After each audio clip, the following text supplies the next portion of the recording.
কাল ভবানীপুরে মনোনয়ন পেশ করবেন শুভেন্দু অধিকারী, যেখানে অমিত শাহ তিনিও থাকবেন।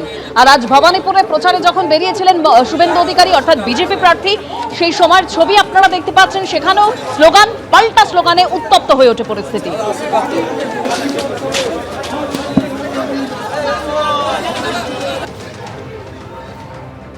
আগামীকাল 11টার সময় হাজরা মোড়ে জমায়েত।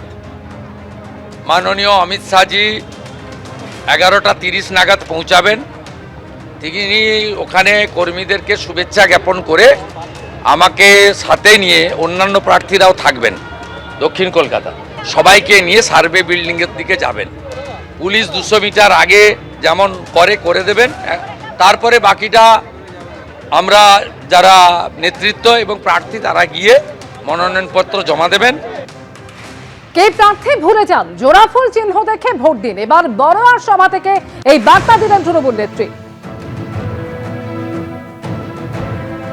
মনে রাখবেন, প্রার্থীকে ভুলে যান, এই জোড়াফুলটাকে মনে রাখবেন। জোড়াফুল জিতলে আমাদের সরকার আসবে, তৃণমূলের সরকার আসবে।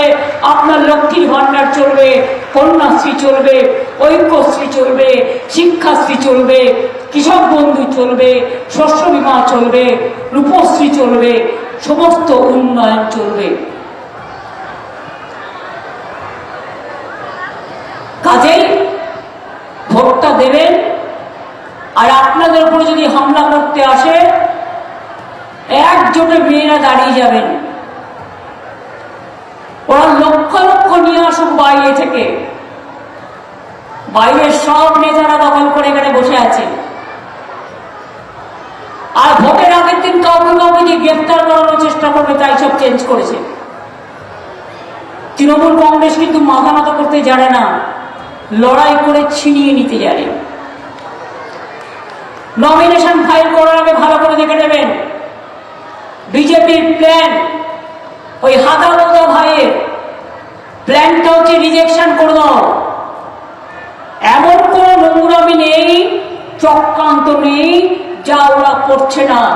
সাথে করে লয়ার নিয়ে যাবেন, ভিভিপ্যাট আছে কিনা দেখে তবে ইভিএম মেশিন চেক করবেন। 1 থেকে 1000 পর্যন্ত। অন্য পলিটিক্যাল পার্টিকেও দেখবেন, তার ভোটেও টিপে দেখবেন ভোটটা তার কাছে পড়ছে কিনা, আপনার ভোটটা আপনার কাছে পড়ছে কিনা। তাহলে আপনি সতর্ক হয়ে যাবেন। এবিপি আনন্দ, এগিয়ে থাকে, এগিয়ে রাখে।